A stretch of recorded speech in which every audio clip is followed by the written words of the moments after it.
ಅತಿ ಪರಿಶುದ್ಧವಾದ ನಾಮಕ್ಕೆ ಸ್ತೋತ್ರವಾಗಲಿ. ಕ್ರಿಸ್ತನ ಕೃಪೆ ಇನ್ನೊಂದು ಮುಂಜಾನೆಯಲ್ಲಿ ಈ ಉದಯ ಕಾಲದಲ್ಲಿ ನಾನು ನಿಮ್ಮೆಲ್ಲರನ್ನ ದೇವರ ವಾಕ್ಯಗಳಿಂದ ಭೇಟಿ ಮಾಡುವುದರಲ್ಲಿ ಸಂತೋಷ ಉಳ್ಳವನಾಗಿದ್ದೇನೆ. ಪ್ರಿಯ ದೈವಜನರೇ, ಈ ಮುಂಜಾನೆಯಲ್ಲಿ ದೇವರ ವಚನ ನಮ್ಮನ್ನು ಹೀಗೆ ಬಲಪಡಿಸ್ತಾ ಇದೆ.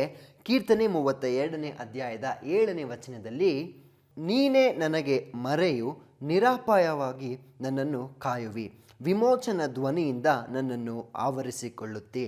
ಪ್ರಿಯ ದೈವಜನರೇ, ಪ್ರತಿ ಮುಂಜಾನೆಯಲ್ಲಿ ನಾವು ದೇವರನ್ನ ಪ್ರಾರ್ಥಿಸೋದಕ್ಕೆ ಹೋಗುವಾಗ ನಮಗೆ ಸಿಗುವಂಥ ಒಂದು ವಿಶೇಷವಾದ ಅನುಭವ ಏನು ಗೊತ್ತಾ? ಒಂದು ವಿಶೇಷವಾದ ಎಕ್ಸ್ಪೀರಿಯನ್ಸ್ ಏನು ಗೊತ್ತಾ? ನಾವು ದೇವರನ್ನ ಪ್ರಾರ್ಥಿಸುವಾಗ, ಆತನ ಧ್ವನಿಗಾಗಿ ಕಾಯುವಾಗ, ಆತನ ಧ್ವನಿ ಎಂಥದ್ದು ಅಂದರೆ ವಾಕ್ಯ ಸ್ಪಷ್ಟಪಡಿಸ್ತಾ ಇದೆ, ವಿಮೋಚನ ಧ್ವನಿ. ಪ್ರಿಯ ದೈವಜನರೇ, ಇವತ್ತು ನಿಮ್ಮ ಜೀವಿತದಲ್ಲಿ ನೀವು ಸಿಲುಕಿಕೊಂಡಿರುವಂಥ ಇಕ್ಕಟ್ಟುಗಳಾಗಿರ್ಬೋದು, ಅನುಭವಿಸಿರುವಂಥ ಕಷ್ಟ ಸಂಕಟಗಳು, ಏನೇ ಪರಿಸ್ಥಿತಿಗಳಿರಲಿ, ಯಾರ ಬಳಿಯಲ್ಲೂ ಹೇಳಲಾಗದಂಥ ಸನ್ನಿವೇಶಗಳಿರ್ಬೋದು, ಆದರೆ ನಾನು ದೇವರ ವಾಕ್ಯದ ಮೂಲಕ ನಿಮ್ಮನ್ನು ಬಲಪಡಿಸಿ ಹೀಗೆ ಹೇಳ್ತಾ ಇದ್ದೀನಿ, ಆತನೇ ನಮಗೆ ಮರೆಯಾಗಿದ್ದಾರೆ. ಅಂದರೆ ನಮ್ಮ ಕವರಿಂಗ್ ಯಾರು ಗೊತ್ತಾ? ಅದು ತಂದೆಯಾದ ದೇವರು ಯೇಸು ಸ್ವಾಮಿ. ಆತನೇ ನಮ್ಮ ಮರೆಯಾಗಿದ್ದಾರೆ. ಆತನ ನೆರಳಿನಲ್ಲಿ ನಾವು ಬಂದು ನಿಲ್ಲುವಾಗ, ಆತನ ಪಾದದಲ್ಲಿ ಬಂದು ನಾವು ಕೂರುವಾಗ ನಮಗೆ ಸಿಗುವಂಥ ಒಂದು ವಿಶೇಷವಾದ ಒಂದು ಅನುಭವ ಏನಂದರೆ, ವಚನ ಹೇಳ್ತಾ ಇದೆ, ವಿಮೋಚನ ಧ್ವನಿಯಿಂದ ನನ್ನನ್ನು ಆವರಿಸಿಕೊಳ್ಳುತ್ತೆ. ಅಂದರೆ ದೇವರ ಬಳಿಯಲ್ಲಿ ಬರುವವರೆಲ್ಲರಿಗೂ ಕೂಡ ಆತನು ಎಂತಹ ಧ್ವನಿಯಿಂದ ಮಾತನಾಡ್ತಾರೆ ಗೊತ್ತಾ? ಒಂದು ವಿಮೋಚನ ಧ್ವನಿ ಅಂದರೆ ಒಂದು ಬಿಡುಗಡೆಯ ಸ್ವರ. ಅಂದರೆ ನಾನು ನಿನ್ನನ್ನು ಬಿಡಿಸುವೆನು ಅನ್ನುವ ಪ್ರಕಾರ, ನಾನು ನಿನ್ನನ್ನು ಕಟ್ಟುವೆನೋ, ನಾನು ನಿನ್ನನ್ನು ಸ್ವಸ್ಥಪಡಿಸುವೆನೋ, ನಾನು ನಿನ್ನನ್ನು ಪ್ರೀತಿಸುವೆನೋ ಅನ್ನುವ ಒಂದು ವಿಮೋಚನ ಶಬ್ದದಿಂದ ಆತನು ಮಾತನಾಡುವಂಥ ದೇವರಾಗಿದ್ದಾರೆ. ಪ್ರತಿ ಮುಂಜಾನೆಯಲ್ಲಿಯೂ ನಾವು ದೇವರ ಸಾನ್ನಿಧ್ಯದಲ್ಲಿ ಬಂದು ಪ್ರಾರ್ಥಿಸುವಾಗ ಮುರಿಯಲ್ಪಟ್ಟವರಾದ ನಮಗೆ, ಸೋತು ಹೋದವರಾದ ನಮಗೆ, ಕುಗ್ಗಿ ಹೋದವರಾದ ನಮಗೆ ಯೇಸು ಸ್ವಾಮಿಯ ಆ ಅಪ್ಪನ ಶಬ್ದ ನಮಗೆ ಯಾವ ವಿಧದಲ್ಲಿ ಮುಟ್ಟುತ್ತದೆ ಅಂದರೆ, ಎಷ್ಟೋ ಮುರಿದ ಹೃದಯಗಳಿಗೆ ಒಂದು ಕಟ್ಟುವ ವಿಧದಲ್ಲಿ ಅದು ಮುಟ್ಟುವಂಥದ್ದಾಗಿರ್ತದೆ.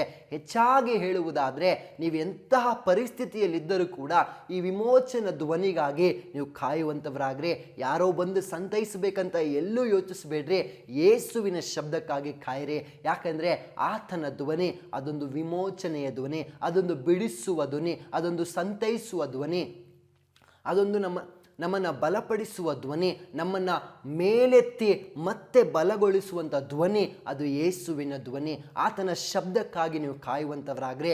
ಮುರಿಯಲ್ಪಟ್ಟವರಾಗಿದ್ದೀರಾ, ಕುಗ್ಗಿ ಹೋದವರಾಗಿದ್ದೀರಾ, ಈ ಮುಂಜಾನೆಯಲ್ಲಿ ಯೇಸು ಸ್ವಾಮಿಯ ಸಾನ್ನಿಧ್ಯದಲ್ಲಿ ಬಂದು ಪ್ರಾರ್ಥಿಸಿ ಹೇಳ್ರಿ, ದೇವರೇ ನೀನೇ ನನಗೆ ಮರೆ, ಇವತ್ತು ನಿನ್ನ ಮರೆಯಲ್ಲಿ ಬಂದು ನಾನು ನಿಂತುಕೊಳ್ತೇನೆ, ನನಗೆ ನೀನೇ ವಿಮೋಚನೆ ಧ್ವನಿಯಿಂದ ಆವರಿಸಿಕೋ ಕರ್ತನೆ ಅಂತ ಪ್ರಾರ್ಥಿಸ್ರಿ. ಆತನು ಆವರಿಸಿಕೊಳ್ಳುವಾಗ ನಿಮ್ಮನ್ನು ಬಿಡಿಸುವ ರೀತಿಯಲ್ಲಿ ಆಶೀರ್ವದಿಸ್ತಾರೆ.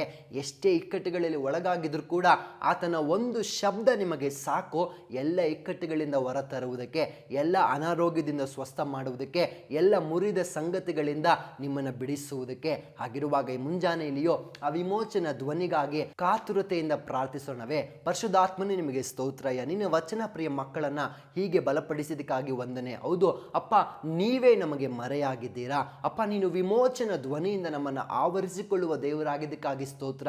ಪ್ರಿಯ ಮಕ್ಕಳನ್ನು ಆಶೀರ್ವದಿಸು. ನಿನ್ನ ಶಬ್ದಕ್ಕಾಗಿ ಕಾದಿರುವ ಈ ಮಕ್ಕಳು, ನಿನ್ನ ಮಾತಿಗಾಗಿ ತವಕದಿಂದ ಕೂತಿರುವ ಈ ಮಕ್ಕಳನ್ನ ನೀನು ಬಲಪಡಿಸು ಅಪ್ಪ. ಅವರನ್ನ ಒಂದು ವಿಮೋಚನ ಧ್ವನಿಯಿಂದ ಆವರಿಸು ಅಪ್ಪ. ಬಿಡುಗಡೆಯ ಶಬ್ದದಿಂದ ಅವರನ್ನ ಮುಟ್ಟು ಕರ್ತನೆ. ಅವರ ಹೃದಯಗಳಿಗೋ ಅವರ ಕಿವಿಗಳಿಗೋ ನೀನೊಂದು ಬಲವಾದ ಶಬ್ದದಿಂದ ಮಾತನಾಡಿ ಆಶೀರ್ವದಿಸ್ರಿ. ಈ ದಿನ ಅವರಿಗೆ ಆಶೀರ್ವಾದಕರವಾಗಿರಲಿ. ಯೇಸು ಕ್ರಿಸ್ತ ನಾಮದಲ್ಲಿ ತಂದೆಯೇ, ಆಮೇನ್ ಆಮೇನ್. ದೇವ್ರ ತಾ ನಿಮ್ಮನ್ನು ಆಶೀರ್ವದಿಸಲಿ. Thank you. ಬೇಕಾದ ಸ್ಥಳ God's grace prayer hall, Sunkadakatte, Magadi ಮುಖ್ಯ ರಸ್ತೆ, ಬೆಂಗಳೂರು 560091. ಗೂಗಲ್ ಮ್ಯಾಪ್ಸ್ ನಲ್ಲೂ ಕೂಡ ಗಾಡ್ಸ್ ಗ್ರೇಸ್ ಪ್ರೇಯರ್ ಹಾಲ್ ಎಂದು ನೀವು ಸರ್ಚ್ ಮಾಡಬಹುದು. Further details and prayer support, contact Word to Word Ministries, Bangalore. Phone 9008725814, 9008725815. God bless you.